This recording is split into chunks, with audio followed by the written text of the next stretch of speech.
Okay, so hi everybody.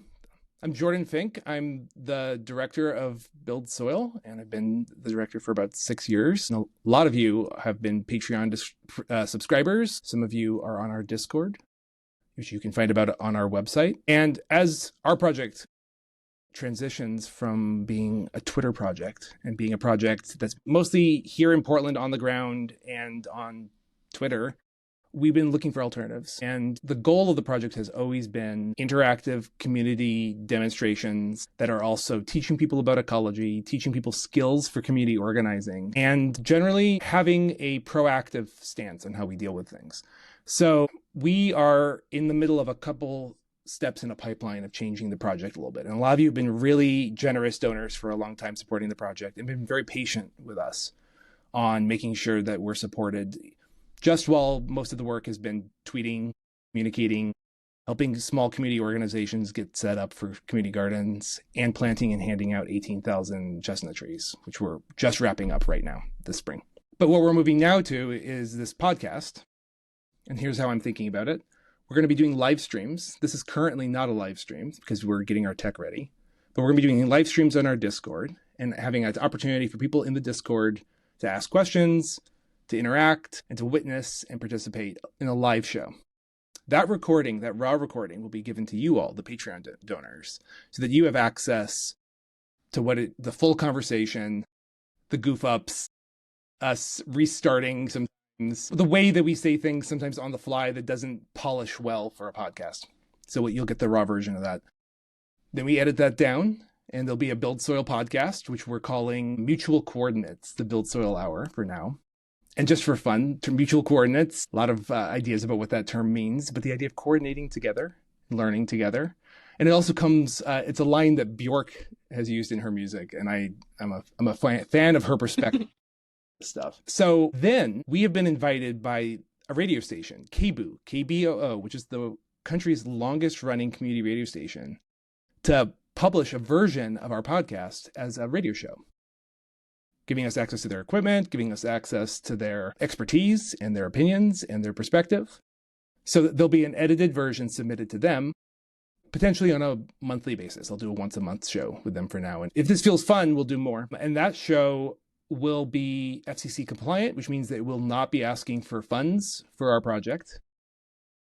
And it will be asking for a focus more on our guests and less on the Build Soil project itself, which means that these live streams may have two parts. Some of them may be entirely about the Build Soil project. They may be about supporting you in building chestnut infrastructure and growing chestnut trees, or other projects that are relevant to your community. We may be diving into the inner workings of our own organization and giving updates about how our work is happening and interviewing people within our project. But none of that will go on the airwaves on the KBOO show. So I just wanted to inform you all about where we're at. We still need donations, and your donations still really matter. Please continue to donate for the Patreon. And if you've been wondering what we've been up to, I plan on doing a big update of what the last 2 years, 3 years have looked like in our success stories. It means a lot, your support. So without further ado, getting into the actual content, I've invited my friend Wrenna. Hi, everybody. Yeah. And so I brought in Wrenna because midway through this project, I was really lost with how we were going to do our work. We were having trouble with the IRS being slow for their work during COVID. They were overwhelmed, and we needed a parent organization. And Wrenna reached out and actually offered her nonprofit as an umbrella. Turned out we didn't need it, and we were able to become a nonprofit like the day after you approved me. The same week. I know. It was like my board was like, yeah, okay, let's do it. And then like the next day you're like, actually, yeah, we're good. We got our 501c3 status. Well, what it meant was that this person I knew, Wrenna, we got into it about what our values were and what our purpose was and whether my project was really compatible with the work that you do. And I got to understand your agendas and purposes and visions as well in ways that maybe we wouldn't have if we had just been casual friends. Yeah, absolutely. And so now we're working together more and more, and I keep learning a ton from Wrenna. And so specifically, Wrenna's doing a lot of different things right now, but this project that you did a couple of years ago has really stuck in my mind as an amazing example. And so can you introduce yourself a little bit, and however you want to introduce yourself, whatever feels important to you, and both currently, and then I'd love to hear a little bit about the nonprofit that you started. And it seems like it had a size and a shape, and you got quite a bit done. We were talking earlier before recording about the possibilities of like, what does it mean when your project has finished a phase?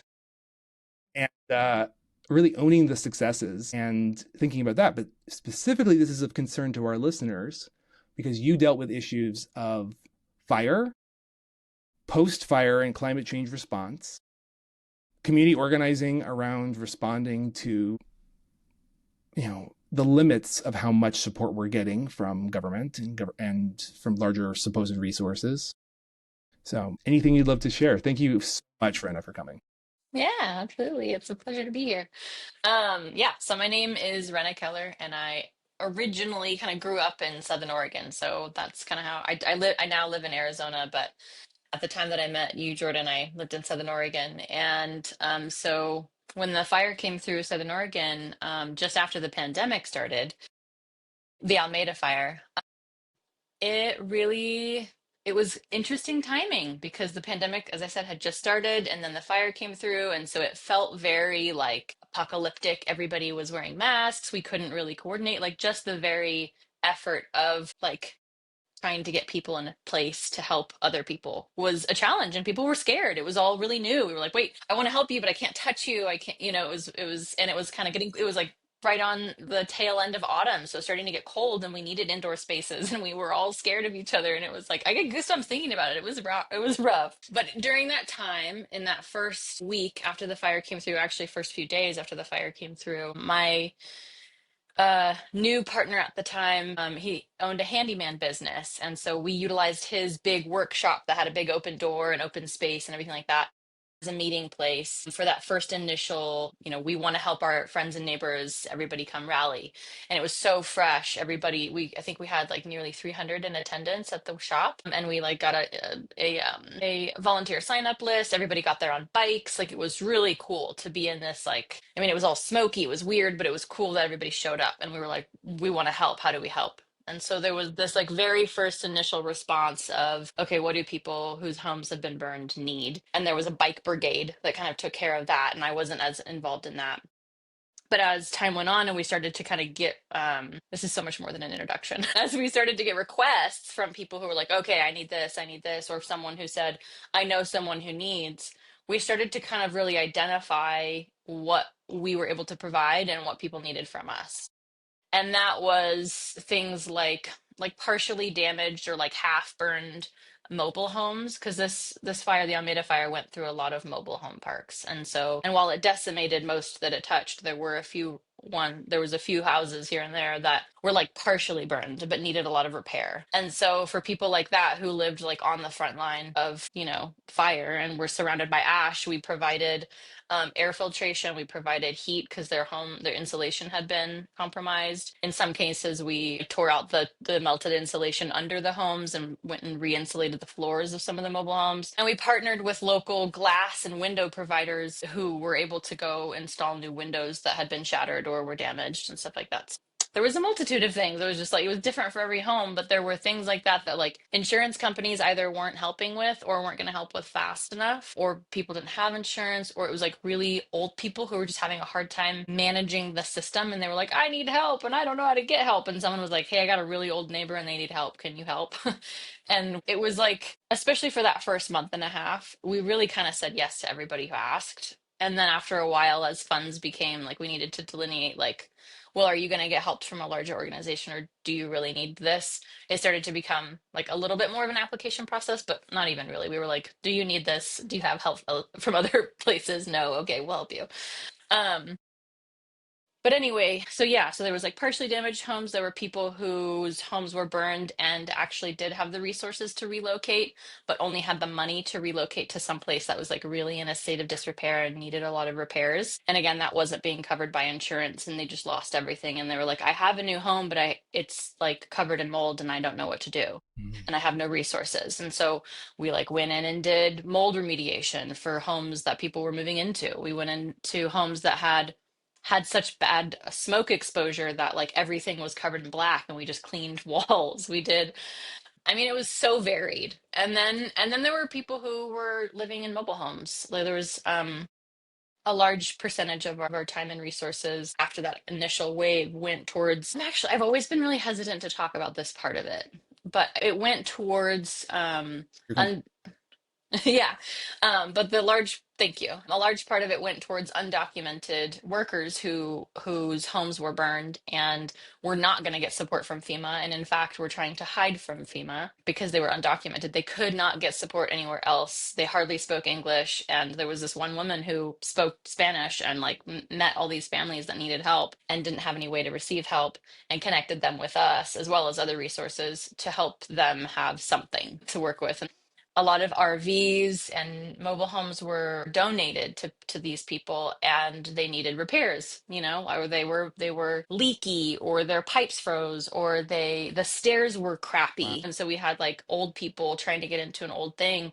And it was at that point it was snowy and icy, and people needed safe stairs. So we did this huge like stairs building workshop, which was actually so popular we ended up having to do it multiple times because a lot of people who were living in mobile homes There. needed stairs. Yeah, for toddlers, for old folks, they needed hand railings, they needed, Mhm. yeah. So it was kind of just this big effort toward, it was just band-aids. We didn't really do any like long lasting good, I don't think, but we definitely were able to put band-aids on things and help people get through a hard time toward Now, whatever was next for them. for viewers, you have a Yes. background just through lived experience and courses and all sorts of stuff. You have a really strong ecological background. We spent a lot, Yes. we spent a lot of time nerding out about ecology and landscape. So I want to make sure that viewers understand that this is Mm, that you're coming from a point of view of the broad systemic situation, and you're narrowing down to some like really specific things that are happening, and that's something I think is really like key. I was wondering, yeah. not everybody's familiar. Like, I'm from Portland, so I know that those fires, and I know that landscape. Can you talk a little bit about the landscape context and the social context of that particular area that the fire was in? Sure. Were the Yeah. were the fires due to natural fire, or was this a fire that had more to do with changes from climate change? What's the terrain like? Maybe a little bit of the ecological context to understand the fire, and then the social Sure. context to understand what kind of community this was that you were having to mobilize with. Yeah, absolutely. So the geography of Southern Oregon and of Ashland and Talent and Medford, which is where the fire came through, it's almost like mountains on the south, mountains on the north, and a bit of a tunnel that kind of originates in like Immigrant Lake a bit, but it's not quite north south with like an east west. It's like a little bit at an angle. So we have the Siskiyous and the Cascades kind of doing this a little bit of a tunnel through this area. And so there's this lowlands and the wind came kind of on the higher part of that and then just ripped through and down the valley along the I-5 corridor. So the winds were super strong that day coming up from the south east and just like tunneling through our valley. And the fire started in Ashland, actually, on the north side of Ashland, near the dog park. I don't know if anybody. Anyway, I believe, yeah, it was like on Alameda. I mean, it started on Almeida Street, but it was in the northern part of Ashland, and it just followed this like wetland corridor that we have. There's like actually a bike path all along Bear Creek, and Bear Creek go kind of almost parallels the I-5 for a lot of it. So there's like the I-5 corridor, and then Bear Creek go parallel, and then there's like this bike path that goes along it. And it started, huh? I think you took me there. I may have. Yeah. So it started and then it jumped, right? So like it started and then like the wind just blew it, and it jumped, and then it just took out that whole corridor between Ashland and Talent, which was really sad because it was like so, I mean, it was just this beautiful, beautiful greenway. And I will say, on a positive note, it was so densely overgrown with blackberry that now post fire there are efforts in place to help reduce that regrowth of the blackberry. So there it's kind of, it will be cool to see in another 20 years what really takes root and how that corridor grows over. Initially, right, post fire in a densely populated area, a mutual green space was like really devastating. So back in the Holocene, this is a fire adapted landscape that's used to fire once in a while. Are we still in a climate context where it's going to be the same ecosystem coming back renewed by fire, or are we shifting into a different regime? Well, I want to finish Oh, where of this fire went and then I'll come back to that. course. So the fire came through Bear Creek Corridor, ripped through Talent and all of the kind of like affordable housing in Talent and beautiful little homes that had been there for, probably close to a century. A really sweet little community, but kind of older houses. And then it just took off. And on the I-5 corridor is where all of the mobile home parks were. Were on the I-5 corridor because nobody wanted to be close to the freeway except for people who had no other choice. And so every mobile home park right along the I-5 corridor, which is right where the wind was blowing through, it just decimated all of the mobile home parks. And so a lot of really low income people were the ones that were displaced in this fire. So that's the economics of it, the geography of it. And then going back to the climate stuff, I mean, if you look at like the NOAA climate maps that show you like the most affected areas in the nation, Southern Oregon is the darkest red on the entire map. Like climate change in Southern Oregon is extreme. And I have all kinds of personal stories about how like places that I went swimming as a kid aren't have now not seen any standing water for 5 years or more, and how rivers that used to run year round are dry by the end of summer. And like I was like, this is my summertime swimming hole, and I'm like, the only moisture on this rock are my literal tears. I've had those moments where I just go to where I used to swim and sat in the middle of the stream bed and cried because it was devastating. And this was and that was at a time that was kind of where I was tying up the loose ends of post-fire urban repair, kind of like that moment, sorry, of me sitting in the riverbed and crying, and the only moisture in the space being my tears was at the tail end of me kind of noticing that I had hit my own internal wall in terms of like how much I, as one person, felt like I could do with a small nonprofit and like a dwindling source of volunteers.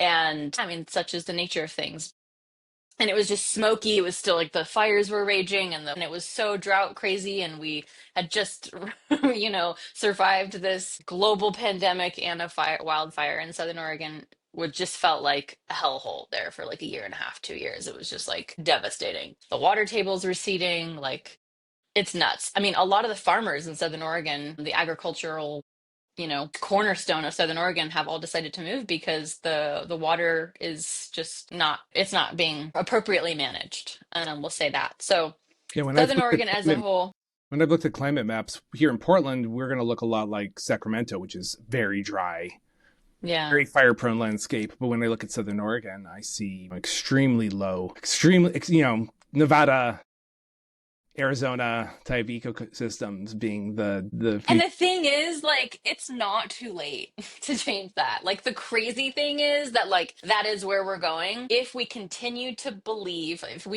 perpetuate the belief that human intervention is inappropriate. At this point, human intervention when it comes to climate change is not only possible, it's fulfilling, and it's about damn time. And it's not too late. We can do good, and it's actually imperative that we start to find out how. So that's what I tried to do before I decided to leave Southern Oregon. I began to pivot the mission of the nonprofit to go from post fire urban help, with people who had been displaced, to post wildfire landscape regeneration, which is how you and I came to kind of be in the same space and really meet in that space. Because what I was noticing with my permaculture background, having then lived the experience of being in a post fire environment, is that if we implemented strategies that are well known within the permaculture world, like the use of swales or the use of hugelkultur beds, that those systems post fire could monumentally shift. I think the continual environmental disaster that we see in the wake of fire, like watershed degradation, like huge landslides, all sorts of stuff like that. So, I mean, the topsoil after a burn is really precious, right? Like you were saying, like we used to have a natural fire that came through, but it didn't burn so hot, and so it was a little bit different. Yeah, and everything kind of had its natural cycle. You know, it's interesting. The conversation that was happening in the 90s and 2000s around the spotted owl, I think often Mm. missed the mark. People were looking at the spotted owl as a charismatic species that should be saved. And that's true. But one of the reasons why ecologically we were so interested in the spotted owl up here is that the spotted owl is an indicator of whether or not there's a healthy flying squirrel and vole population. Ah, hmm. You can't go out, it's really hard to figure out how many flying squirrels there are and to do a count of them. Good camouflage, their nests are hard to find. Voles, the same thing. Yeah. So if you have spotted owl, you know that there's an intact ecosystem that can support a spotted owl. And Hmm. specifically, flying squirrels and tree voles eat fungi. And Ah. so when a fire comes through, they go and hide, and their guts are full of spores and mycelium. Mm. And they keep the fungal biomass. They keep that the seeds and the spores ready to go, so that after the They're the fire, host. they reinoculate the forest floor and bring Oh, I back didn't know some of that. the fungal cycle. And so that was part of our reason for even like, I mean, of course, we care about animals, we care about endangered species, but there was a systems level issue there. And Hmm. something else I think we don't talk enough about in our world, I think, when people think about fire, when people are dealing with these catastrophes around fire or flood or any of these sort of like large eco catastrophes, is that they see them in isolation. Um, Hmm. there are places that are burning because they're dry, but there's actually far more places that are burning because they pulse between wet and dry. Mm. That the wet cycle or the extra water or the moisture creates the conditions that there's something to grow and burn. Like you said, that undergrowth that they're having to clear, that there actually is moisture in an environment. So that's why Mediterranean climates tend to be fire adapted. Places like Oregon, Washington, California, our forests are used to building the biomass and then having that burn during the dry period of the year. Well, and I want to. Okay, yes, go for it. Well, what I was going to say is that then we have these highlighted in the news examples of catastrophic flood fires in the same location, just a couple of years apart from each other, back and forth. And they're discussed in isolation or just as, oh no, another tragedy has hit this community. But Mm. but when we see that Los Angeles was hit with a atmospheric river that tore out soils, flooded landscapes, moved soils, selected for annual species, that was a huge amount of water that fell on LA. And then a couple of years later, people building up into the high chimney valleys outside of LA, they're in areas that have been experiencing rapid regrowth because of the moisture, but soil conditions that were bare and open because of the damage that was caused by that. And so now you get a drought and all that extra biomass burns extra hot. So there's a cycling back and forth. And this is similar to what I've been seeing when I've been following the flooding and fire in Athens. Same thing. Massive rain hitting the Mediterranean, massive flooding, mudslides, and then 2 years later, catastrophic fires coming again. And the cycle just keeps repeating. Joining, The yeah. reason I'm bringing And this the up other right thing. now in what you're saying is Okay, yeah. thing, and then I'll. No, I love it. The reason why this is also interesting, though, is that loop is catchable. There's excess water in half of the cycle, and that water could be saved, stored, and spread in the other half of the cycle. We could be reducing the impacts of the flooding through human intervention, through good design, good planting, good decision making in ways that store and help that water not just run down streams and tear them out, or not just run down hillsides and tear them out, but be ready to help and keep the moisture during the drier times of the year. Maybe even be prepared for some sort of firefighting or some sort of like preparing the landscape to be a little bit more fire resistant. That's all I was going to offer about that, is that the loop itself that's causing this problem has in it the solution. But that's going Yeah. to require that philosophical change that you're talking about, which is that we can't be passive about this. It's not going to. These systems are runaway, and they're not going to fix themselves. Right. Exactly. Exactly.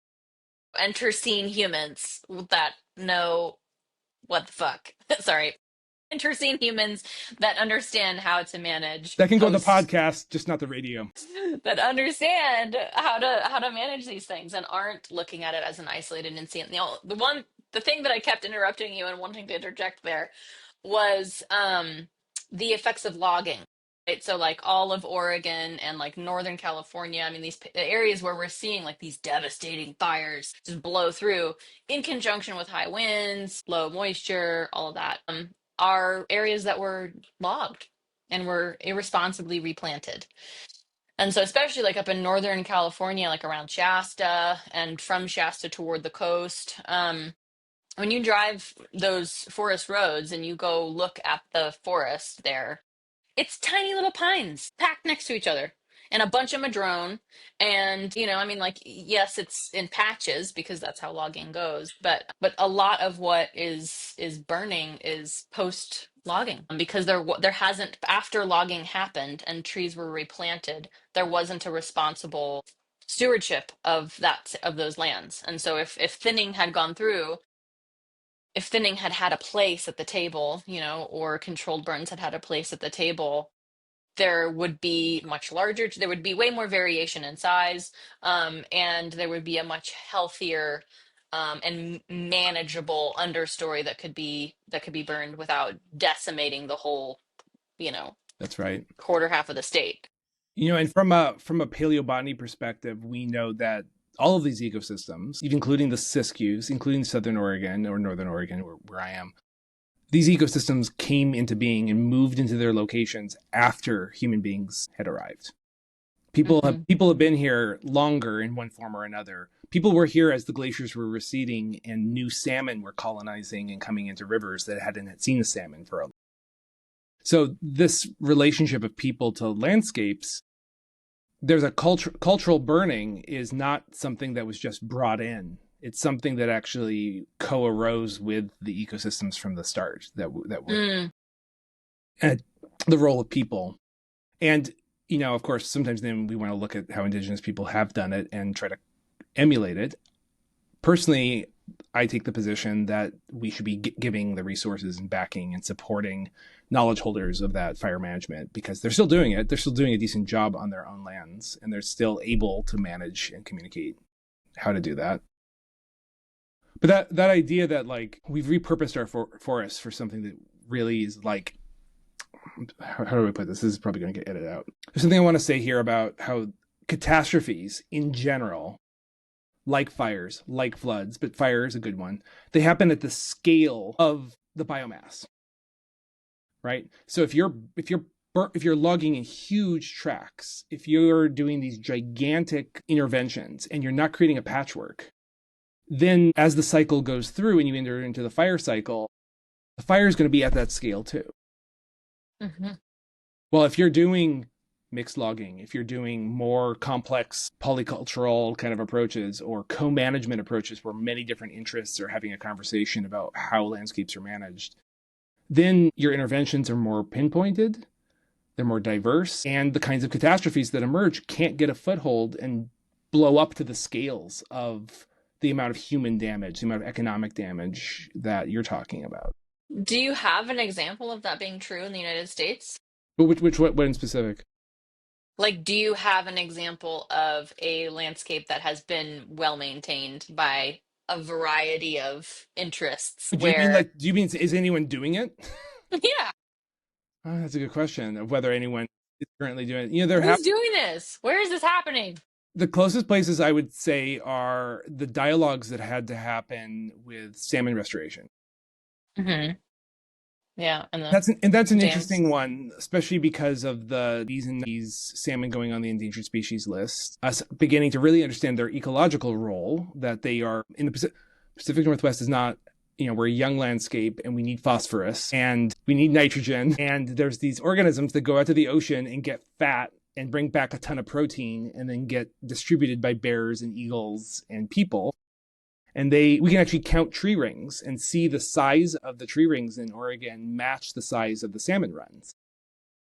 What?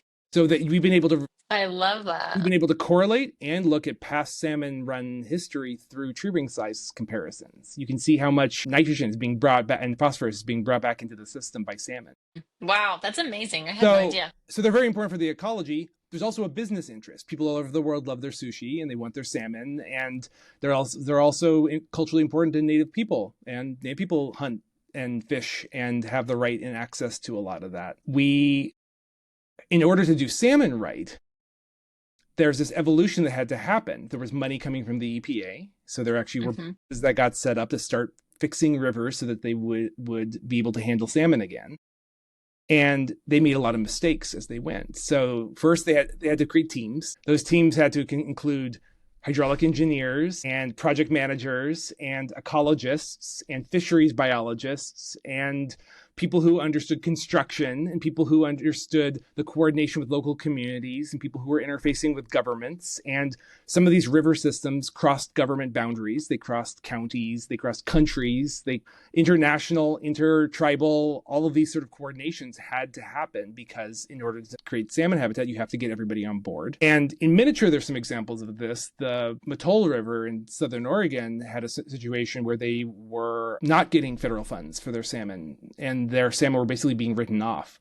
So they brought Mm. together community members, churches, anyone who lived on the rivers, and they started going out in the middle of the night and harvesting fish and getting the milt and getting the eggs and raising the salmon themselves and restoring it on a watershed level. So the Mattole Wow. watershed community really, like, they did that for themselves the way you're talking about. They went and said, we're going to keep our salmon populations going.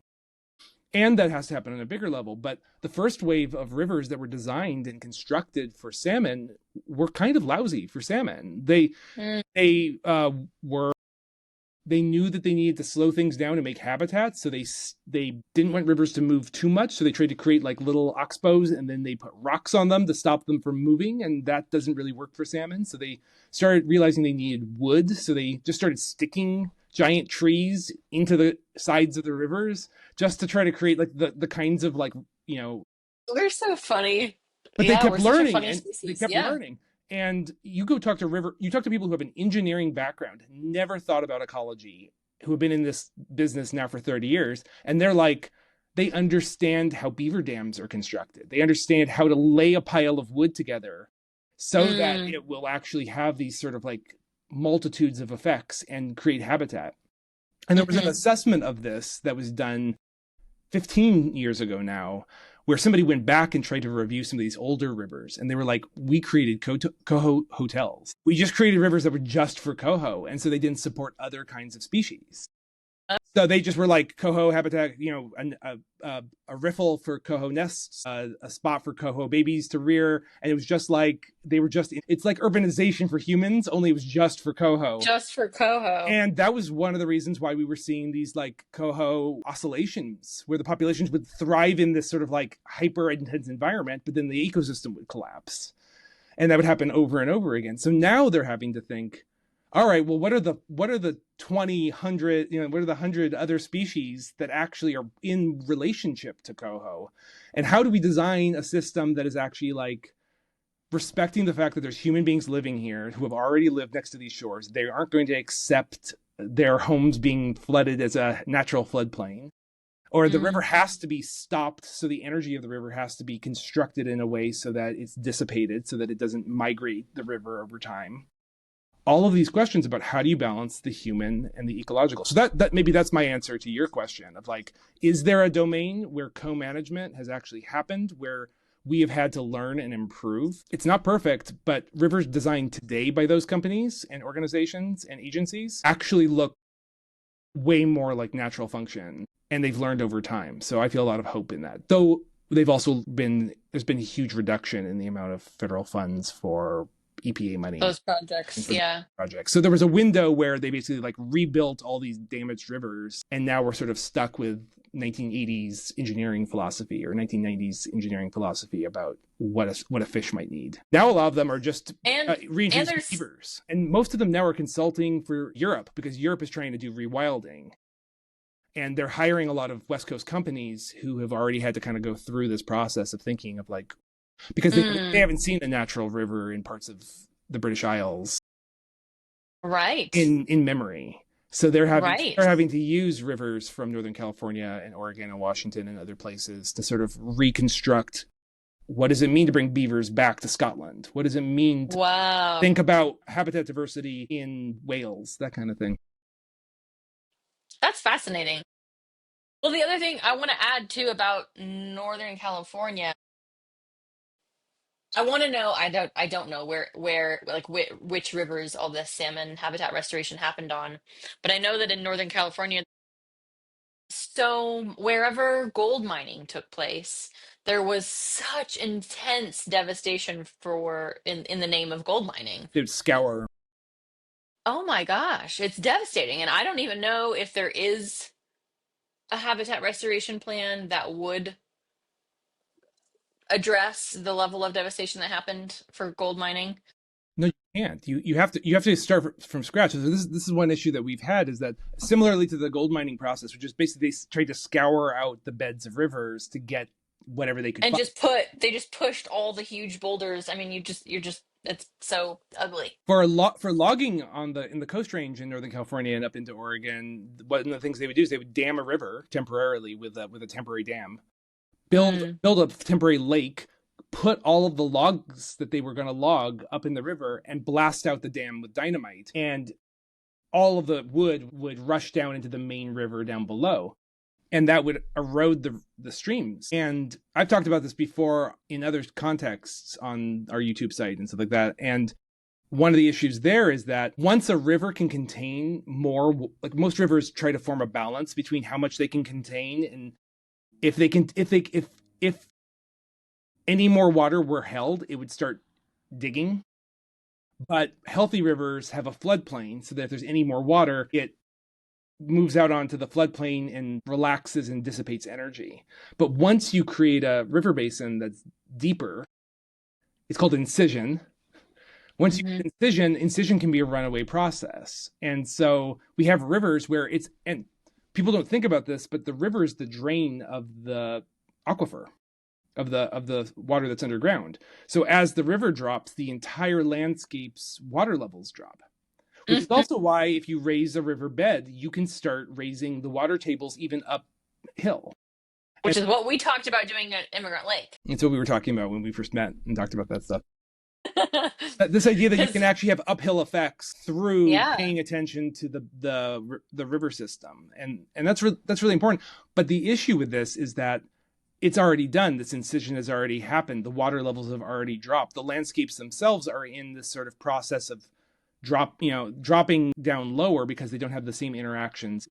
Of course, all over the Pacific Northwest, we are now hitting the wall for species like red cedar, which really can no longer survive in the Pacific Northwest. We're having red cedar die-offs that are due to water issues. There's no major, as far as I know. Somebody can correct me in the comments or whatever, but as far as I know, there's no major red cedar disease right now. We're losing It's red cedar just water. because they don't have the same relationship and they don't have access to water on the timetables that they're used to. But like you said, we can actually make changes in some of these systems.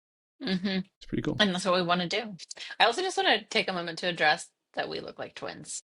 You had to say it. I had to say it. I had to say it. To be fair, I showed up like this, and then you changed, and you came back, and you looked like me.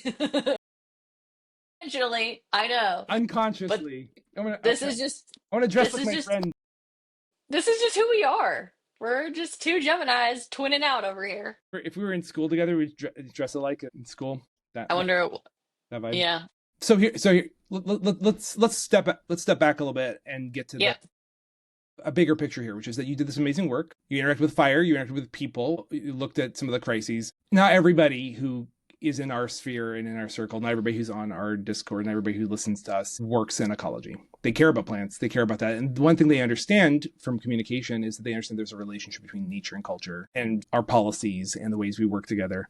But I want to point out that like this model, you don't have to, like I'm talking you in like the general sense, like you hmm all don't have to do ecological repair to be involved in this kind of change work. Like this, one of the reasons why I called our project Build Soil was because I believe that when you have all of the systems in line, when you have social equity, when you have community integrity, when you have everybody being listened to, when you have landscape design done correctly, when you have multiple interests at play, you ultimately get to these generative processes and you ultimately get soil building, but you can't separate the social component. So I just want to be clear to people that like your work doesn't have to be digging swales, though we do need a lot of people digging swales. And if you have a strong back or you're young and you want to go do some hodadding like the old days, we need your help.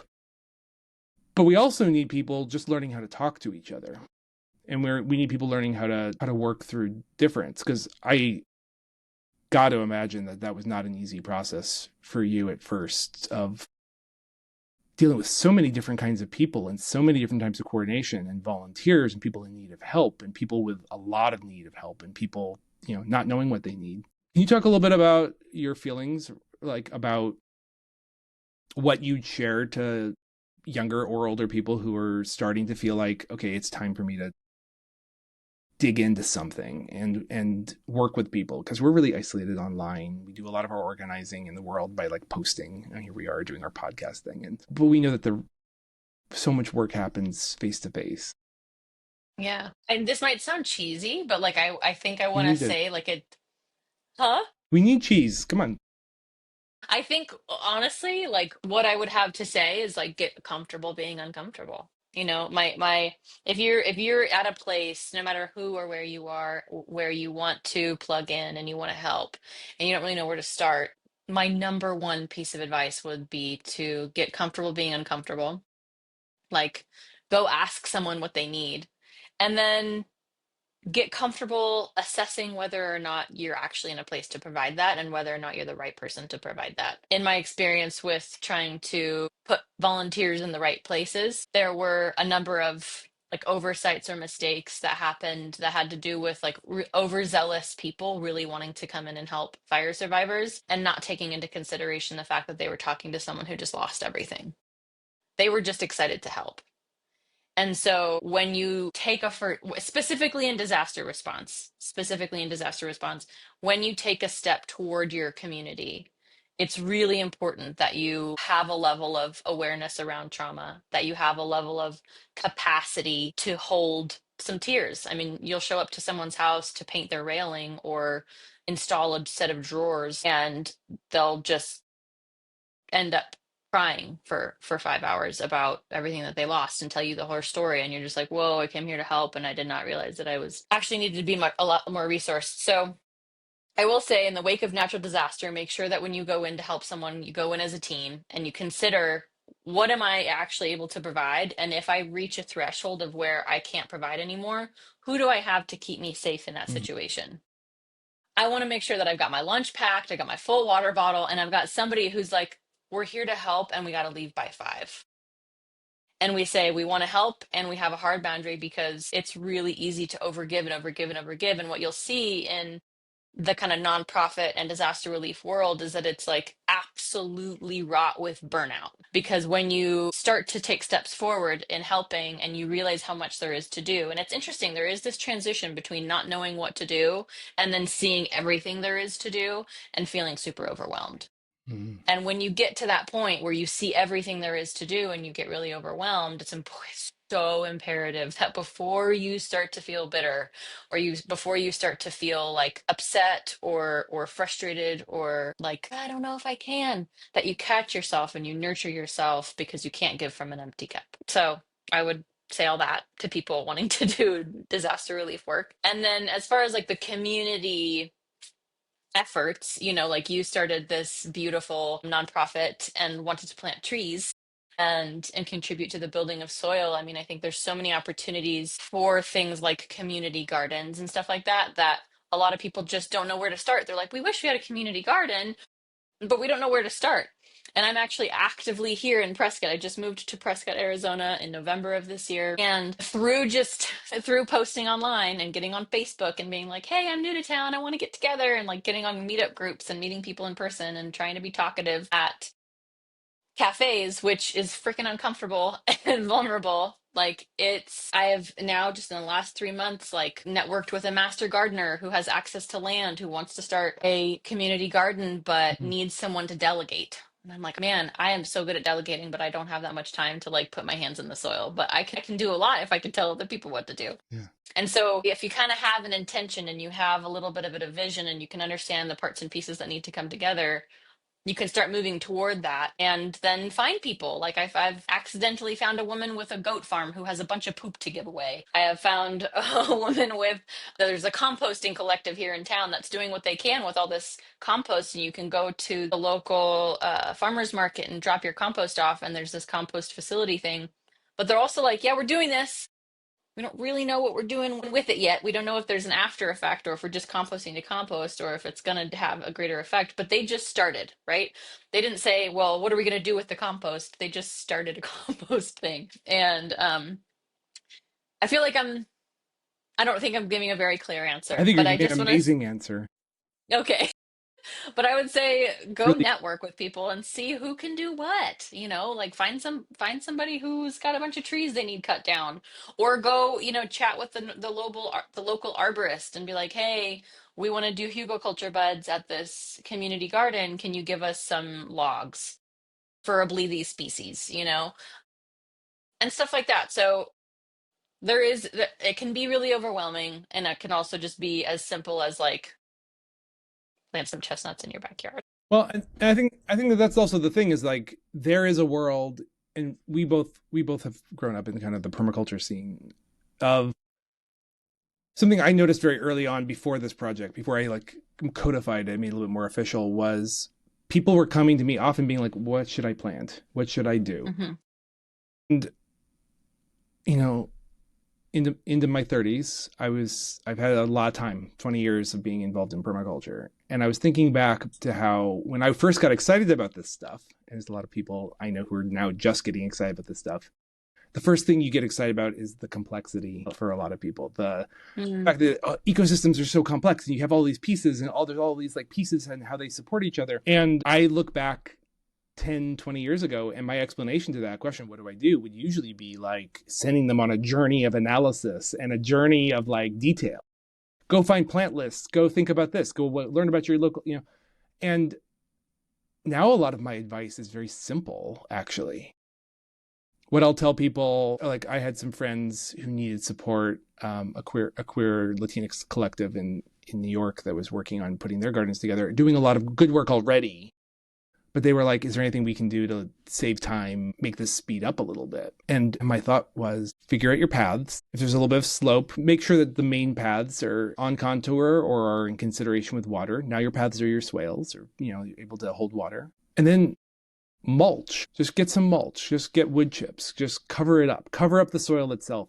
Keep people from walking on the beds, and make sure that the beds are protected and have the ability to be moist during dry times and buffered during over wet times. And then you have a labor force of worms that are going to fluff the soil for you. Like they're the ones that are going to go in there and make that viable soil. They're going to eat organic matter and eat mineral soil and mix it together and push their poop out of their holes and pull leaves down into their holes to block rainwater, because they do all this like labor. Worms are as busy as beavers. People don't think about it. And you just don't need to they step on them. And so just get your paths worked out and mulch. And then when it's time to do your beds, research has shown that, yeah, it's a good idea to put a bunch of different kinds of cover crops to do more than 7. The optimal number, according to German researchers, is like 11 species of cover crop together provide the support. So that's where some complexity comes from. But one thing I've discovered is that if you give too complicated of an answer, something happens to people's brains, which is that they feel like they have just gotten this wonderful lesson in ecology. They get really excited and it satisfies like the urge. And Mm. they don't go and actually engage in the world. And maybe they'll just nerd out about more, or maybe they'll go and watch more videos about more complexity. I got accused very early on of being like, why are you giving such a simple solution? And I said, well, you don't have to pick this solution. If you don't want chestnuts, you could do some other tree or some other process or some other vision. But like, start small. Start with something manageable That you're actually going to do. Yeah. and that opens opportunities for other possibilities. Because what ultimately we are trying to do is create opportunities for as many possibilities as possible. Opportunities for as many possibilities as possible.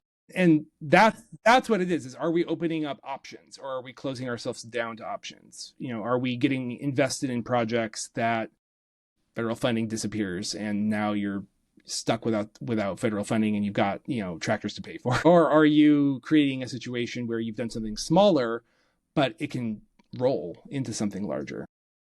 Okay, so we're broaching a topic where I have a lot of interest and I have very little knowledge about, and that is this federal funding thing. Because federal funding for fires is fucking huge. Is huge. Federal funding for fires is huge. And there's a ton of money there. In fact, there's so much money there that when you're out on a wildfire, there will be people who make a call to burn more or to stay longer or to bring in equipment for a project that they don't actually need that equipment for because they need to spend a certain amount of money in order to get that money again next year, right? We know that. I should also point out that you have a background in supporting firefighting in Yes. woodlands, and that you, beyond this project that you did, you also work regularly on firefighting crews. You're Yes. So me, Wrenna Keller, I have a background in permaculture. I have a long-standing experience as a backcountry guide. I have experience as a logistics and operations coordinator. I've worked out on wildfire, and I'm just a total ecological geek. So I I'm have all. moving this to the front of the interview, by the way, in the podcast. Okay, great. So yeah, so when I talk about disaster relief, I've been there. When I talk about how the implementation of permaculture principles is totally appropriate for post wildfire landscape regeneration, it's because I've been there and I've seen it and I can attest to the fact that it would be huge and that the resources are there. So going back to when it comes to government funding, or federal funding, there are opportunities. There's money being spent on machines for cleanup post fire at and it's being utilized in a way that's quite irresponsible because it is as you said earlier, it's like it's just tending, it's like looking at it like a fire happened and now we're going to do this. It's not looking at a fire happened and now the landscape has changed. How are we going to, aid its regeneration in a responsible way with the resources that we have. So going kind of like tapping into that transitional ethics conversation around, like earlier you said, well, if you want to go dig some holes and you got a strong back, yes. Also, after a fire, there are already so many pieces of equipment out in the field. And so if we kept those pieces of equipment in the field and utilized them for the right reasons, so like for example, a masticator, a giant piece of equipment with this huge disc or cutting thing that goes in and masticates things post fire or even pre fire to either reduce the fire probability or spread mulch in a post fire environment. Both are beneficial. Masticators can also, that head can be removed from that same piece of equipment and it can become an excavator. Mm-hmm. And what happens out on wildfires is that masticators will get sent home and new pieces of equipment will get brought on to excavate. And what's ironic about this is that the amount of fossil fuels that it takes to transport a gigantic piece of equipment is insane. It could start a fire on its own, right? So, but the politics of it all are like, well, this person's already been here for 12 days. We need to bring in someone else. Yeah, There's a lot of politics that's around really wildfire. interesting to me. Yeah. Here in Portland, we've had an issue, which is that there are 3 separate budgeted projects in the city of Portland, and they're all important. One is Portland's an old city. We built an old style sewer system. So for as long as I can remember, Portland has been having to separate its sewer and its stormwater systems from each other. Last year was the first year that Portland did not have to dump sewage into the Willamette River My in gosh. history, because they've been finally separating the stormwater and sewer systems, and it's taken this long to make it so that they're separate enough. As a kayak guide in Portland, Oregon, going kayaking after a large rain when there was a ton of sewage in the fucking river Terrible. was so gross and This is devastating. I was like, this is very common for river cities. Boston has similar issues. This is like how yes, they built infrastructure in the old days, and it's taken yeah, forever to do this. So Portland, my neighborhood is full of people rebuilding sewers and rebuilding stormwater constantly. yep, So that's project 1. Project 2 is that we have a value of bike lanes, and bike lanes are important, and we're going to be installing them, and they require certain kinds of infrastructure.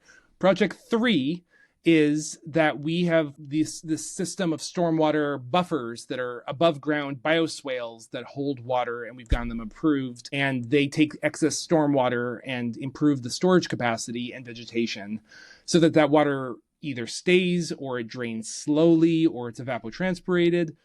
And that's It's trying not flooding the not streets. flooding Yeah. it's not flooding the streets, and it's not entering into the stormwater system underground too fast. So it's Or too gross. There's a filtration process or that too happens gross. there too. So these Yeah. three projects, rebuilding, what started to happen was that the coordination was out of order. So they would build a buffer, a wetlands thing. Then they would be like, oh no, we had a bike lane that we had to plan, and they would tear it Oh down and put no. in a bike lane, and then they would be like, No. oh no, we need to put in the new sewer, and they would tear down that. So it was like, Yeah. and so we had a mayor a few years ago who, and a city government. I actually don't know if it was the mayor. I don't want to out our mayors if it wasn't them. But the decision was made to coordinate these three projects, and so that they would happen in order. We would change sewer systems, then we would change sewer systems, then Then do bike paths. we would do the water buffers, and then we Whatever. do the bike paths in that order. And then we got audited, and we were told that those were inappropriate cross-purpose uses of finances. The city got in huge trouble from a legal financial perspective because you're not supposed to mix budgets. Because you're not supposed to consider a whole systems approach. That's insane. Oh my God. Okay. And you could Yeah. say, yeah, that's a runaway question. Once you let budgets start to merge, there's a lot of corruption that's possible. Yeah. And the auditing process is cleaner when things are separate, like the accountability process, that this money was used for this purpose, that's rationalized. Yeah. But like you're talking about, the fossil fuels to bring this equipment out, the process of fixing a fire brings in the tools and the money and the resources that could actually change the landscape for water. If you just kept them there and changed their purpose for one freaking week, you could do so much good. Like long, long, long lasting good. And so after all that bad shit happened, and we're looking at acres and acres and acres and acres of flooding, or what am I trying to say? Landslides, especially like down in Southern Oregon around Big Bear, up from LA, or the airport fire and the park fire, not the park fire, the line fire that happened this last summer. All of those, like, I mean, that whole landscape was so already fragile. There wasn't much there. There's a little bit of grass and some kind of like, southern like yucca and things like that. What's it called? Is that word? That freaking plant? Chaparral, stuff like that. It was like these brushy things all burned away along with a bunch of grasses and stuff like that. And so now that whole, I mean, I would not be surprised if all downhill from Big Bear, LA, that we're going to start seeing massive landslides where that fire happened in the next year because there's not good topsoil there, and it's really steep. And so, but if after those fires we had taken all those logs that they just line roads with and carved out a little channel and put the logs where they should be, I mean, like, it's just crazy because when you want to do large scale landscape restoration, the idea of bringing in large equipment to do it is edgy, right? Because you're like, well, large equipment isn't good for the But we environment. can Why do would I so. utilize? But we can do so much with it, and we can only, and who knows how much longer we're going to have access to these giant gas guzzling machines. Yes, we can do a lot of We work. got to use them while we can. And I know it's a weird concept, right? I mean, I want to state something for, like, because there's some things that are kind of obvious to you and me, and I think I want to say this is that when you live in a world, you get water from somewhere, right? You either digging down into the ground, or water's flowing from uphill, or it's falling from the sky, or it's in snowpack. Maybe you're more limited and you're not thinking about that and you're just turning the faucet, but water is coming to you. And that water has energy in it. That energy is of two types. It's clean, which means that salt water from the ocean has been cleaned by sunlight. Sunlight went in, cleaned the water, moved it up into the sky, and then lifted it vertically. That's the second kind of energy it holds, geopotential energy.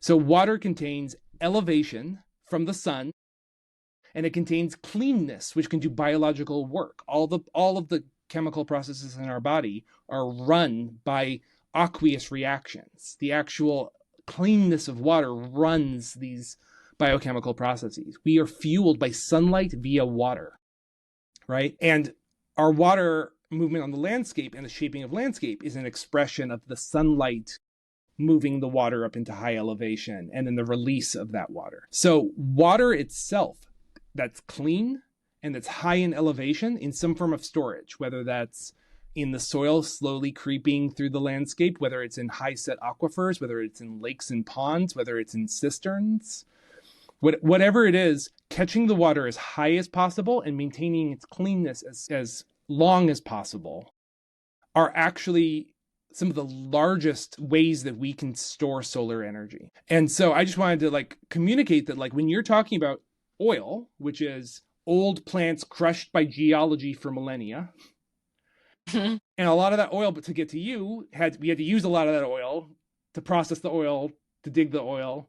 So we get a little bit from this big amount of oil, from this gigantic millennial process of multi-epoch process of energy collection. We have a little bit of that oil, and it's high quality, high concentration. What do we do with it? Now that we only have so much, we can use it to rebuild landscapes so that they can catch water in ways that put water where it's needed, in ways that allow for oxygenated environments rather than anaerobic environments. We can have that water in storage in locations high on the landscape so that it can be spread for emergencies, for just general like moving the water cycle out and dissipating that energy so that it isn't as erosive or complicated. So we are really talking about an energy budget. Mm. And you can't do real energy evaluation and make real energy budget decisions in an ecosystem unless you look at the whole picture. And biology. That's where the delegation or the channels that these funds go in. What am I trying to say? The delegation of resources and the separation of them into a classification and type. Yeah. Breaking apart of categories. I mean, like, for example, something I'd like to say is roads are rightly demonized because our experience of roads is that they cut watersheds in half. They move water like nobody's business. They break ecological connectivity. They do all of these intense things. And my PhD work right now is actually looking at how roads can do the opposite. That roads themselves can, if they're along ridge lines, they don't have the same issues of breaking watershed wholeness. If they're across the watershed, they could be positioned at an angle so that they're part of the linear infrastructure that is holding and moving water into high storage to catch that overwater flow during big rain events. We could be designing our road situations and our road access so that it's collecting. In California, in those places that have just been hit, those new developments that are up in the chimneys on the southeast, northeast edge of Los Angeles that got devastated, their road in the city of Los Angeles. Yeah, like when the fires that just happened, I was looking at their road plan, and their road plan, like all modern road plans, the roads are designed to drain the landscape of water as quickly as possible. Right? Because they think there's a rain event, you need the water to get into the sewer, it needs to move off, and it needs to be, they're not thinking about the fact that that water could be collected during the major rain events and then removed, like restored, put back where it needs to be put in order for long-term storage so that the landscape is hydrated. Or it could even be stored for emergency events. In Australia, there's a practice where a lot of places in fire-prone environments will have a high pump, like a cistern or what's the word I'm trying to say, for like a water tank set very high above the house. And if a fire comes, they open the nozzle. And the entire footprint of the house, the ranch, the whatever, is just drenched. Because they have this ready to go. We could be doing the same thing where we have high ponds on the landscape and you turn a knob and the entire watershed gets flood flow. You just empty that lake out. Flood irrigated. And you flood irrigate the entire hillside. So when you go into a post-fire environment and you are like modifying, and you even are building, you have to build and construct roads sometimes just to even get to the fire, right? You're having to go there and cut into the landscape. So you could be cutting in ways that actually down the line store water and allow you to, in an emergency, have a pond. It could be you could just have a pond that has a nozzle in the front, and when it's firefighting time, you hook up to that, or you flood irrigate the entire hillside. And we know that that could happen with the technology that you're talking about. Yeah. Like we already know how Yeah. to So do this. what I'm inspired by is what you were talking about in Portland with the drainage, the park, the Bikes, drainage, and surface bikes. water collection. Yeah. So if we used that model and kind of went over to And they're all long linear features. mm, They all have the same shape and type. They all mhm. actually belong together in a package. So I think, I mean, the thing is too, is like when people are cutting new line, when dozers are cutting new line on fire for fire lines, they're often doing it at the top of ridge lines because when fire burns, it burns uphill. And then they're trying to create a break at the top of the hill. So oftentimes there are roads on hillsides, the tips of roads, or sorry, on the, what am I trying to say? I'm tired. It's actually funny in Europe that the word watershed refers to that ridgeline. In the US, Oh. watershed refers to the basin. They just say basin in Europe. So if we're talking about how to overlap systems, right? Firefighting could install keyline systems. Exactly. It could install keyline systems, and we could be utilizing all of that. You have to take a lot of those burned trees down, and they don't know what to do with their logs. They're doing weird freaking things with the logs because they're just like, well, I don't know. We got to put it on a Erosion control hillside. structures, mulching. Yeah, but with some more intelligent systems in mind. Yeah, there all this work is already being done. The machinery is already out there. The labor's already out there. The money's being spent. The like actual execution I want needs to a. I want to show one thing real quick, and I'm going to share screen for a second. Okay, I'm gonna go pee real quick. I'll be right back. Okay, and we will delete that information. You still there? Yeah, I'm back now. So Just I needed ended up using the Mac app, which doesn't let me do screen sharing until I reset the entire thing. So I'm not going to share this image. It would to. be interesting, but I'm not going to do it. Is there a chat option that we could be talking about it and then I can post it in the edited video? Well, you can just. Do you have? I'm just going to send you a link to the image Perfect. and then we can talk about it and I will stick it in there. Got it? Where did you send it to me? Send it to you in the chat option of Riverside. Oh, And I'm going to edit out you talking about going to go pee. We'll just take that out of the. great. I mean, I don't care if the Patreon people know that. That's true. It's real life, and that's what they're paying for. It's not like it's a Secret. boo thing. We all, everybody pees. I can't see it. Are you not able to get the dude? It says okay, upgrade plan, Oh no, you have to upgrade. post producers, Maybe you don't have. post studio chat. I'll just send it to your email wise.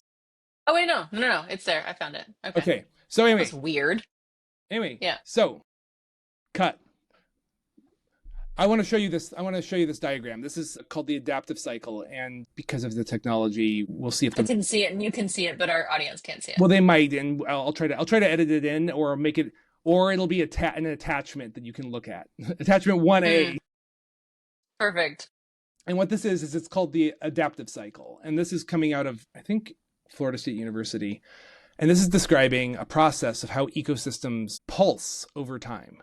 And I don't want to get too nerdy, though this is about to get a little nerdy.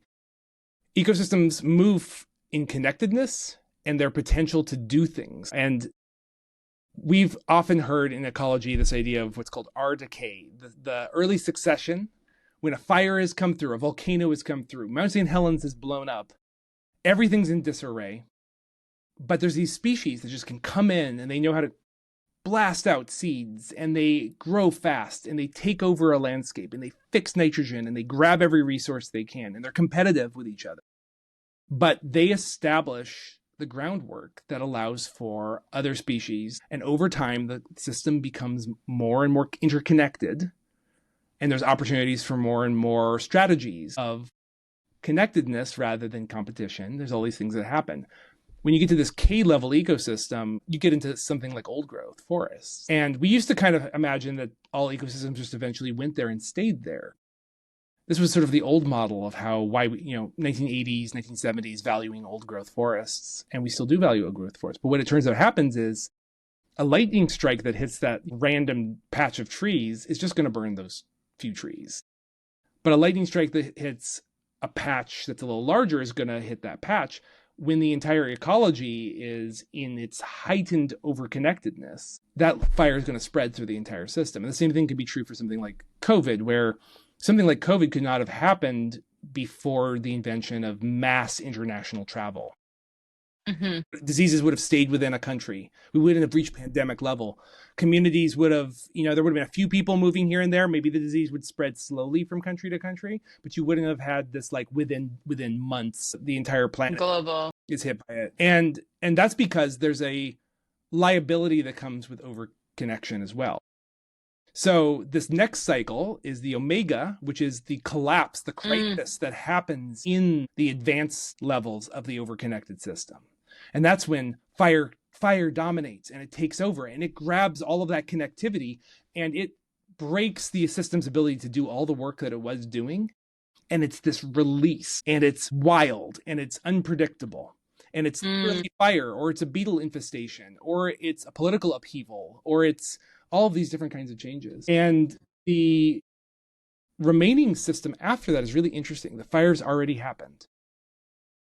It's called alpha. And alpha is interesting because alpha is a system where all of the resources are open. They're not utilized. There's nothing's taking advantage of them. There's the possibility of experiments. The experiments aren't going to get very big. Some of them are going to fail. But they are this open time where new arrangements, new possibilities, seeds being brought in by birds, seeds drifting in spider guts. We know that mycelium there's like evidence that mycelium were inoculated into the post Mount St. Helens from spiders. They brought spores. Like there's all this sort of stuff from the bigger system has an opportunity to talk to the smaller system during the alpha phase. During the omega phase, the smaller emergency blows up and scales up to the larger system. So there's this conversation between the big and the small that happens at different times. And the reason the adaptive cycle is so important is because it tells a story of a pulse.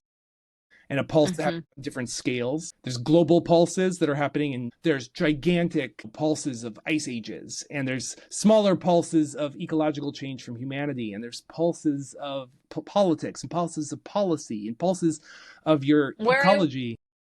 Where I wish I would have known about this is post wildfire disaster and like the nonprofit sector, because I feel like if there's a certain level of shame that can overcome a person when they've put everything they can into something and they're just depleted. And I think that if we endeavor to do good with the knowing that there is a pulse and there is a natural coming to an end that will inevitably occur, that there is an appreciation of difficulty that could take place and a kind of a reaping of the benefits of each moment that are overlooked because we're just so busy with it. Yes, that's right.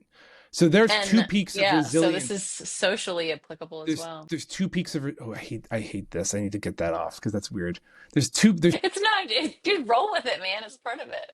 There's two peaks of resilience in this system, and one of them is the mid K stage where you've got this really complex system, but it hasn't gotten too complex. It hasn't, you have the old growth on the Hoh rainforest, and the understory has wild mountain goats under it, and so it's pulsed enough. It's open. It's not going to go to fire.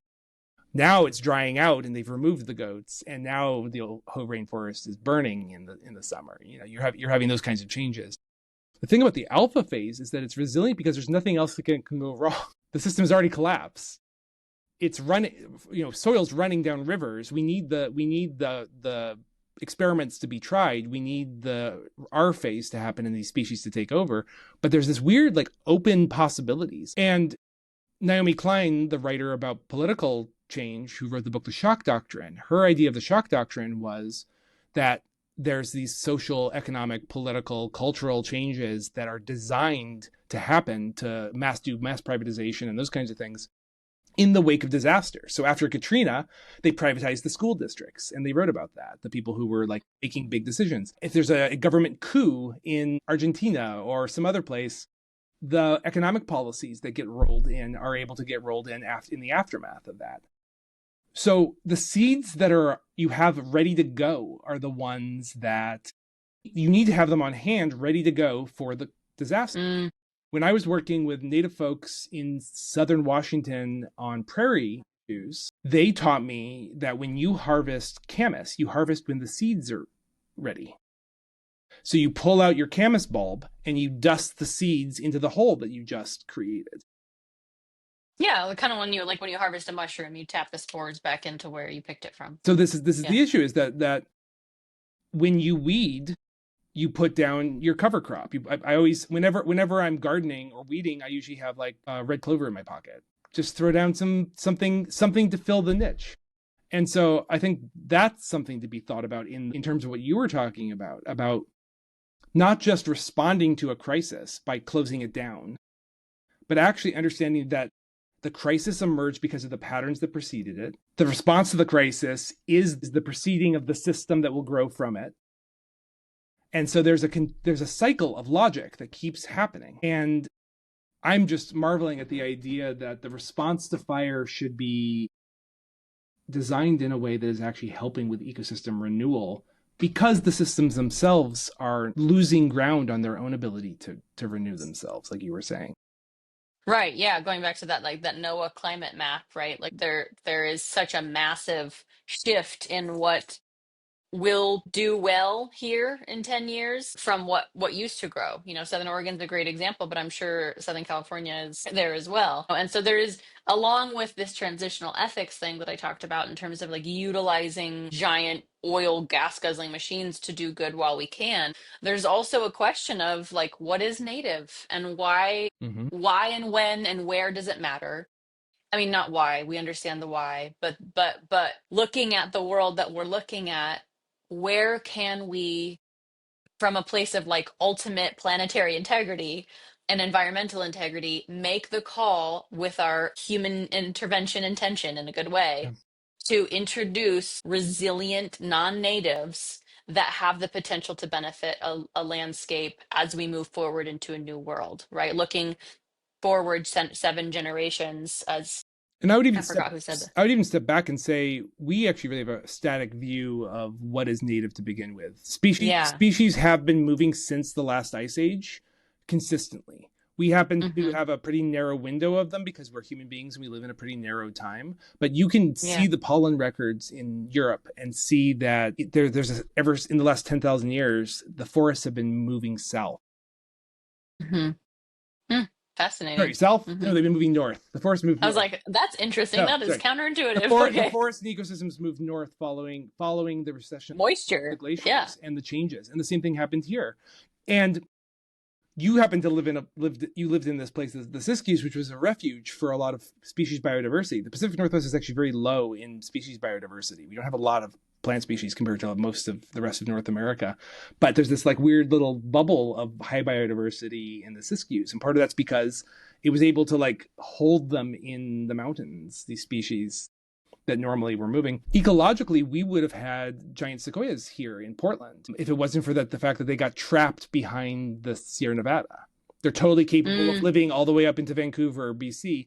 If they hadn't been Hmm. stuck behind a mountain range, they would have kept moving north. So, Fascinating. like the native non-native question is important to also consider the fact that like on average, are moving no, sorry, climate is moving 20 kilometers a year towards the poles. And that means it's moving at a pace that you can imagine. And the species need to be moving at a pace. And we have roads and blockages that stop bears from doing their job of moving things slowly. This is such a Mm. fast-paced movement that plants are not moving at the rates that they need to move. So when you talk about a place like the behavior. So this is the last thing I want to say on this is that I live in a place where the dominant recovery tree is Doug fir. It's not the old growth tree, but it's the tree that is the first of the big trees that comes in, and that's one of the reasons the logging industry was able to use it, is because they grow fast. They're the equivalent for East Coast U.S. people. They're very equivalent to like pines in terms of their ecological function. They take over. They grow big. They move post fire. They move in post, a lot of things. But the Doug fir behavior where I'm from, you leave one Doug fir at a clear cut and it's going to reseed that entire clear cut, because every single seed that falls is going to germinate. It's going to become a baby tree. And there was a poem that was really mysterious by Gary Snyder about trees. And I saw a talk by him, and he's from Washington State, but he lives in the Sierra Nevada. And Sierra Nevada is where we're probably going to end up looking ecologically. And he said, in the Sierra Nevada, here's how a Doug fir reproduces. There are Doug fir in the Sierra Nevada. But most years, their babies don't germinate. So there's a living big Doug fir surrounded by all the other Sierra Nevada species. It's dropping seeds just like any tree, and most of them don't make it. But every 50 years or so, there's a wet July, and a couple of those seeds germinate. And of those, there's a roll of the dice, and some of them become another generation of trees. And it's the same species. It's not a different species than our Doug fir. And so even the characteristics of how a native plant is going to behave, if it could even survive in the new regime. We're not going to get red cedars to live in Portland for much longer. We should be taking baby red cedars and genetic diversity red cedars and getting them up into northern Washington, getting them up to Siskiyou, getting them up, or not Siskiyou, Skagit, getting them up to BC for genetic diversity up there. But we really need to start looking very closely at California ecosystems. Going back to what can one person do? Oh, yeah. Piggybacking on this topic and going back to what can one person do, there absolutely needs to be a network of nurseries that are tending to this concept all along the West Coast and beyond, but that are growing what will grow up in, Southern Oregon area. We need what will survive there. cities.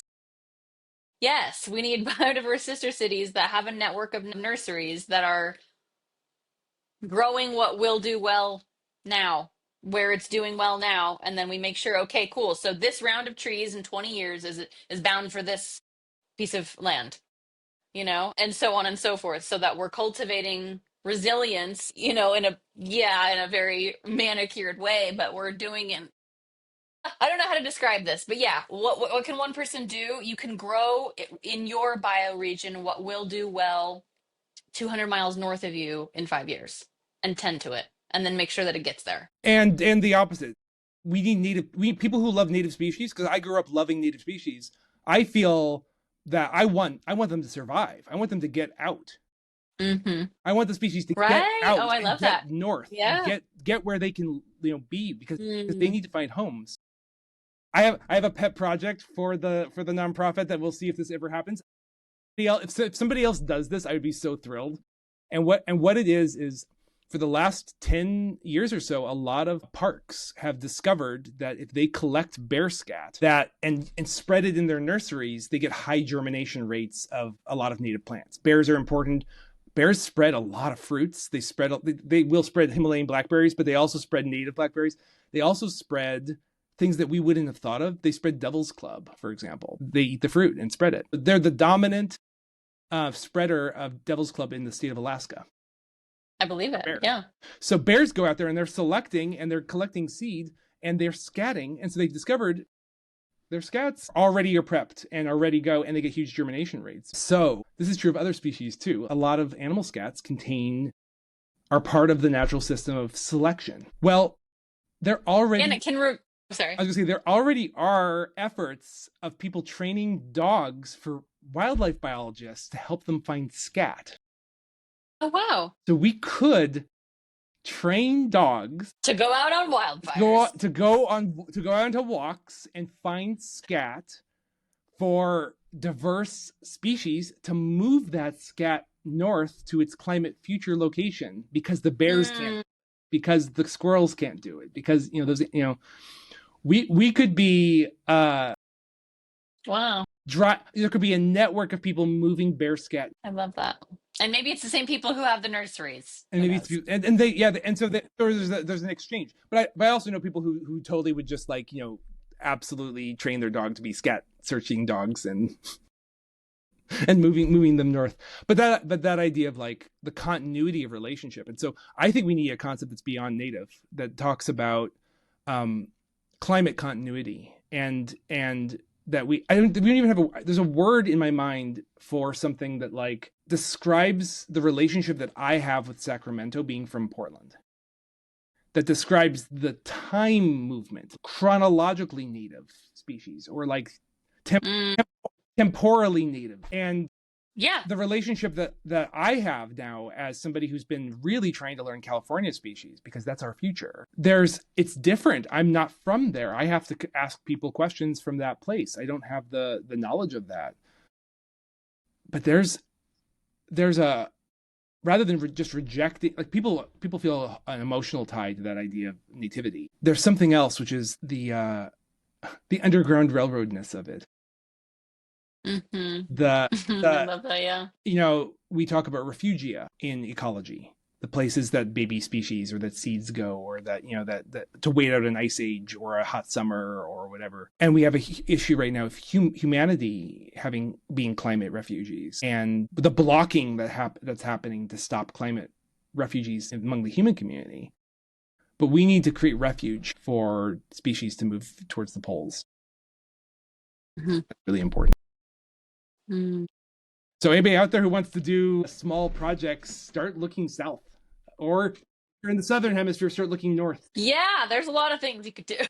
So we're getting close to the end of our time, but I just wanted to ask you, like, what would you do you have anything you want to, like, what's coming up for you? What's coming up for you right now in our conversation?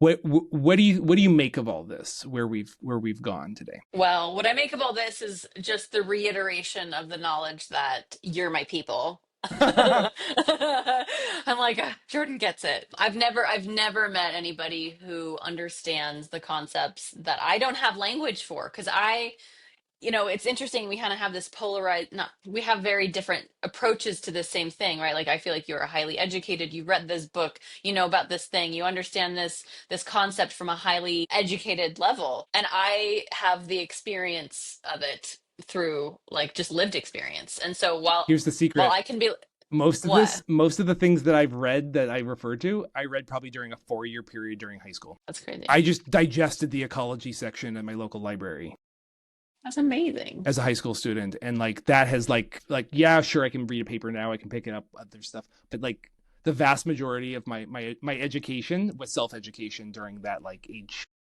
that formative And that it was fundamental, totally. And I think I can kind of resonate or whatever because my senior year of high school was when I became certified in permaculture design. I had a mentor who was so adamant that I attend a permaculture mm, course that DC. she yeah, that she crowdfunded from everybody who had signed up for the course. She got everybody's email who was a registered student, and she said, "Hey, everybody who's going to be here, I think this knowledge is important to share with our youth. I have a young woman who would like to attend who can't afford to do so. Would you like to sponsor her?" And every single participant in this permaculture design course then paid an additional fee so that I could Oh, attend. that's so nice. And so I was sponsored by every single person in the class. It was so beautiful. And so I graduated high school with a permaculture design certificate while all my friends were actually, doing well in high school. I was not focusing Yeah, on my classes. I was focusing on my permaculture design course. And so even though I graduated by the skin of my teeth and I actually got a diploma, what I was most excited about was the fact that I had a permaculture design certificate. And those yeah, formative years, having the principles, the philosophies embedded in like who you are as you step in the world, I think is like so important, which is why yeah. one of my if I were to write a novel, a fiction based novel about the world, like what world would my fiction based novel be set in? And it would have these earth roamers, earth walkers who like there's no homelessness, there's only people who take care of the earth and community, that takes care of them, and that all of our youth have an opportunity to spend like years of their adolescence out in the forests tending to these like large scale projects, these like large I love that. stewardship God, what if projects. we had something like the CDC that was available for that, or some, like just like infrastructure of some kind? We could just keep going back and forth, but there is one thing that popping into my mind, which is I, I did like 2 or 3 years of botany in undergrad, and Mhm. and it's amazing how many plants I've forgotten, honestly, years later. Like you learn, I know Use it or lose it. I know what's edible. I know what's not edible. I know what's culturally important to indigenous people in the area. I know some real basics. I know how to look it up. Man, like that's not the same. I have all these people come to me who are like, I wish I knew botany. And then you talk to them and they have been studying plants for 20 years. They just never went to a class on it. They go out and they've learned, they've looked it up, they've read, they've done workshops, they've gardened, wildcrafted.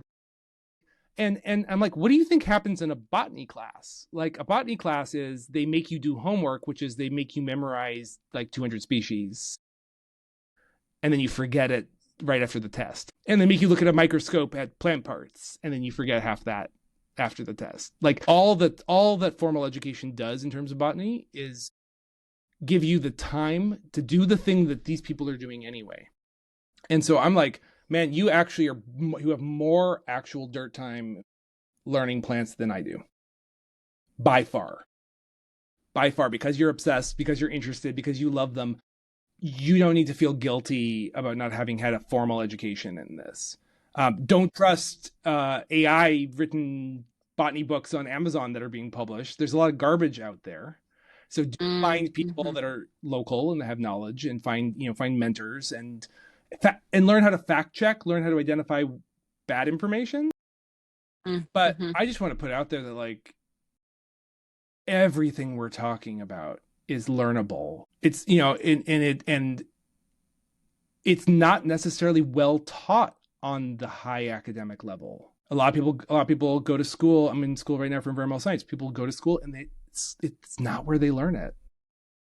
The school just says, well, you have to go figure that out yourself. For those of us who don't learn it in school, there is a I'm forgetting all my words today. There's a high degree of imposter syndrome that can happen, and you're just like, well, I know the concept, but I'm not educated. I don't actually know what I'm talking about.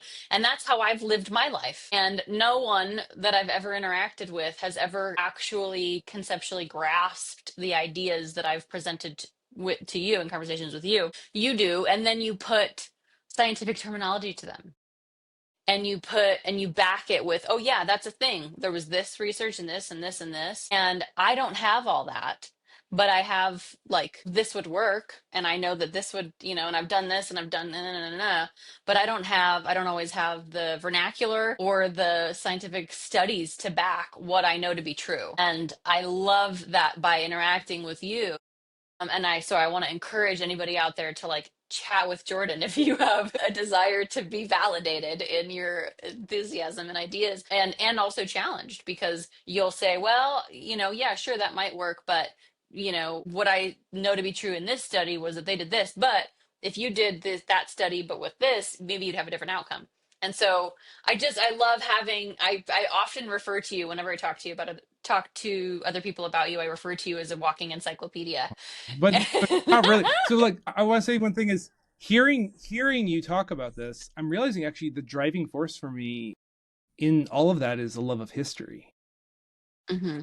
I actually think my love of history, or like history as a framework, is actually, if you rewind this recording and hear me talk about my answer to how a river for salmon is designed, I gave you a history lesson in the process of how that It's bred. true. When I was talking about the ideas about complex systems, I was talking about when and why people were starting to grapple with those ideas. I really actually think that what happened is that I grew up in a family that talked history. Hmm. History was important, and then I got interested in plants and landscapes. And so I actually feel like I come from, even though my degree right now is like environmental science, I kind of feel like an environmental historian more. Mm. And then Hmm. any good historian is actually interested in the future. That's really why we study history. I mean, some people are like, really got their Rome, but my Rome is good fire management and good response to water. That's my Roman Empire. I just also want to say, so on the reverse, because you just gave me a nice compliment, that I learn a ton from your experience and from your perspectives. And you might be experiencing a little bit of grass is greener, but you hold volumes of knowledge that I am eager to learn from and learn with. Thank you. I want to And it's so hard to believe that it's true, but I'll take that compliment. Everyone knows what they know as basic, and they know what other people know as if it was new and different. It's true. You've absorbed it so deeply that you don't even realize that you are looking through the world through eyes that are informed. Yeah. So It's true. Thank you. now that we've just complimented each other a bunch, I wanted to say thank you so much for making this start, being sort of our inaugural. I have one other recording, but I'm having some technical difficulties with it. So I want to say thank you for supporting this. I would like to invite you to come back. Lovely. We got the interview of you out of the way, so Now people know who I now people am. know who Yes. you are. I want to invite you to come on and be like co with me once in a while in this. And Awesome. I I love also that. not for the podcast and not for the radio. I want to play some games of GeoGuessr with you sometime in the live stream, Yes. so that we can show off both what we know and don't know, And don't know. and the kinds of And what we pay attention to. questions that we would ask. Yeah. Because I'm pretty bad at GeoGuessr, but at the same time, there's a clip you can find of me discovering that Wrenna surprisingly was very good at GeoGuessr for the ones we looked at. So I have this secret like desire that I think we're gonna discover that you're very good at it. What's cool about, yeah, I could keep going. I won't. Yes. And I'll save that story GeoGuessr for is another funding a time. lot of projects. So GeoGuessr, if you happen to randomly find this, Find us. we will do two ecologists try to play GeoGuessr for funds. Sweet. Thanks for your Thank time. you, Jordan. I appreciate Thanks you. for having me. Yeah, this was super fun. Okay, Okay. We'll do it again. I'm gonna hit. We did good.